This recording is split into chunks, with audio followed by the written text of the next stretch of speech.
Have you ever noticed how easy it is to believe that big things are harder to manifest than small ones? We think that getting $1 is simple, but a million feels impossible. Yet from the universe's perspective, there's no difference. The algorithm that brings you a penny is the same algorithm that can bring you a fortune. It doesn't measure scale, it mirrors signal. The question isn't how big your desire is, it's how steady your broadcast is. The universe doesn't count numbers. It responds to consistency. Imagine your thoughts, emotions, and focus as your personal TikTok feed. Every time you dwell on a feeling, you're teaching the algorithm what to show you next. When you feel appreciation, the system learns to serve you more moments that match that energy. When you feel fear or lack, it cues up more situations that keep that tone alive. It's not punishing you. It's just learning from your engagement. This means your only real job isn't to demand $1 million, but to keep interacting with the energy that feels like abundance. If you can generate the feeling of receiving even a little and stay there long enough, you've already trained the feed. The next wave, the next opportunity, the next idea, they're all queued up by the same signal. It's not about size. It's about frequency of attention. Think about it. If you can attract one kind word, one sale, one small surprise of good timing, that's evidence that you're tuned in to allowing. That's your 1 cent moment. The same vibration that let that in is the same one that can attract the $1 million. But most people cancel their order too soon, take score too fast. They open the app of their reality and say, it's not showing up yet, and they start scrolling lack again. They don't realize that by measuring absence, they're reteaching the algorithm to show them more waiting, more absence, more lack. Allowing isn't just sitting still. It's choosing not to reactivate the opposite signal. It's the discipline of staying tuned to what you want, even when you can't see it. It's breathing in possibility and breathing out trust. If you can keep that rhythm, money, opportunities, and alignment flow through your life like oxygen, in, out, in, out. You don't cling to the air you breathe, and you don't panic about the air leaving. You trust the next breath will come. That's what flow feels like. When you regret a missed opportunity or a lost amount of money, you're like someone holding their breath, refusing to inhale again because they're ashamed they exhaled too fast. But the universe doesn't care about your regret. It's waiting for your next inhale. It only responds when you let go of judgment and start breathing in again, when you start believing again. You didn't lose your ability to manifest. You just stopped engaging with the signal that allows it. We're so conditioned to prove our worth through effort that we forget abundance was never earned through strain. It's trained through alignment. You've already built a vibration of receiving every time you allowed something good into your life. That frequency doesn't vanish because one situation went wrong. Still in your algorithmic data. It's still coded into your field. But when you keep focusing on what's gone wrong, the algorithm prioritizes that feed. It assumes that's what you want more of. You can change that in a moment, not by action first, but by awareness. By catching yourself when you spiral into regret and shifting your attention back to appreciation.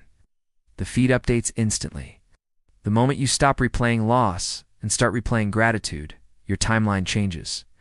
Money, relationships, opportunities, they're not stored in some vault waiting for you to prove yourself worthy. They're waiting for your signal to stabilize. When you stop taking score, when you stop analyzing how or when it's coming, your vibration evens out. That's when the algorithm releases what's been buffering. It's like when your Wi-Fi finally connects and all the pending messages rush in. The universe isn't slow. We just keep interrupting the download with doubt. And here's what most people forget. Once you've learned to allow something, you never go back. You've already raised your internal currency. You can lose money, but you can't lose the frequency that attracted it. You've expanded too much. You can't unknow abundance once you've felt it. The only thing that changes is whether you're streaming it right now or you've paused the feed with worry. Every experience you've had, even the hard ones, built emotional capital, vibrational wealth. Each time you decided to believe again after a setback, you added more to your account. That's what real wealth is, the ability to tune your energy back to receiving no matter what your circumstances show. That inner stability is what the algorithm recognizes as readiness. So if you're someone who feels like money flows in and out too wisely, stop trying to make it stick. You wouldn't want air to stay trapped inside you. You want movement, circulation, momentum. Abundance breathes the same way. It's not supposed to sit still. It's supposed to flow through you, amplify others, and return in new forms. When you enjoy its flow, when you take pleasure in both the giving and the receiving, you keep the cycle open. When you say, "I've lost it," what you've really lost is your awareness of your connection to it. The signal didn't cut. You just stopped broadcasting. But the moment you relax, stop replaying the past, and focus on what you're grateful for now, the algorithm finds you again. You start seeing coincidences, small gains, new energy. That's proof that you're back online. The mistake people make is thinking manifestation is about control. It's not control, it's calibration. You don't force the app to show you certain videos, you just interact with what you love, and it learns. Life works the same way. You don't need to chase the next big thing. You just need to keep liking and commenting on the moments that match the energy of what you want. Before long, your entire feed becomes a reflection of your desires. And here's something powerful. Every failure you've experienced has taught the algorithm more about your preferences. The moments you said, "not that," helped define what you actually want. Nothing was wasted. Even the detours refined your signal. If you'd never lost that investment, you wouldn't have clarified your desire for smarter stewardship. If you'd never been without, you wouldn't have learned the taste of real security. So nothing's gone. It's all data in motion. When you stop fighting the timing, you rediscover the pleasure of the process. You start realizing that manifestation isn't about the destination, it's about becoming fluent in energy translation. You begin to notice subtle things, a good conversation that feels aligned, a flash of intuition that leads you somewhere perfect, a sense of peace that wasn't there before. That's your algorithm adapting in real time. Those subtleties are signs you're syncing with your next level. Most people overlook those moments because they only want the obvious, the money, the call, the house, the miracle. They forget that subtle signs are where the magic begins. If you can enjoy the gentle unfolding, you'll get to live in a constant state of discovery instead of waiting for one big reward. Every little sign becomes proof that the process works. That's the difference between someone who's always waiting and someone who's already receiving. The sophisticated manifester is the one who has trained their emotional taste buds. They can sense abundance in its earliest vibration, like a sommelier detecting notes of joy before the bottle's even opened. They know that the thrill isn't just in having the thing, it's in recognizing it forming. They savor the journey instead of racing to the finish line. That's mastery. The reason this mindset feels foreign is because we've been trained to equate satisfaction with completion. We celebrate only when the money hits the account or the goal becomes visible.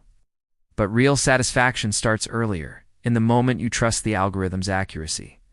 You stop demanding proof because you already know it's learning from your focus. You become less frantic, more deliberate. You start engaging with peace instead of panic. And that's when everything speeds up. When you live like this, there's no such thing as losing momentum. You realize that your progress was never measured in numbers. It was measured in steadiness. You can manifest 10 cents or 10 million. It's the same emotional equation. You align, you allow, you enjoy. The only difference between a small and a large manifestation is how long you stay tuned before refreshing the feed. So stop asking how much longer it'll take. The timing question is like refreshing your app every 2 seconds to see if a new video has loaded. It just slows everything down. When you stop refreshing, the whole thing catches up and starts running smoothly again. It's only your doubt that clogs the signal. Instead, start focusing on calibration. The art of allowing is the art of staying logged in.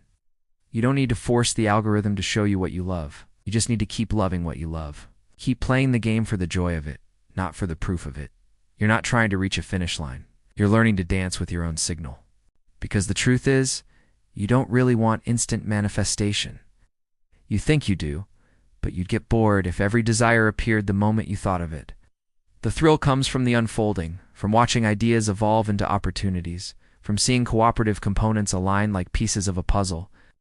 It's the pleasure of co-creation, not completion. If you can learn to enjoy the subtleties, the early signs, the quiet shifts, the inner nudges, you'll start living in continuous delight. You'll become aware of the magic long before it's visible to anyone else. That's what it means to live in the receiving mode. It's not waiting, it's witnessing. So next time you catch yourself doubting, remember this. The same energy that brings you a penny can bring you a million. The algorithm doesn't know the difference. It only knows engagement. Keep engaging with gratitude. Keep interacting with joy. Keep scrolling toward what feels aligned. That's how you become magnetic to your desires. Great. Because in the end, the art of allowing isn't about holding on. It's about trusting that every exhale makes room for a deeper inhale. Every release prepares you for a bigger return. Every out guarantees an in. And when you finally understand that, when you stop chasing and start training your signal, that's when the universe stops testing you and starts reflecting you. That's when the algorithm knows exactly what to deliver next. Full video. Tune into abundance like you tune your TikTok feed at Found Teachings.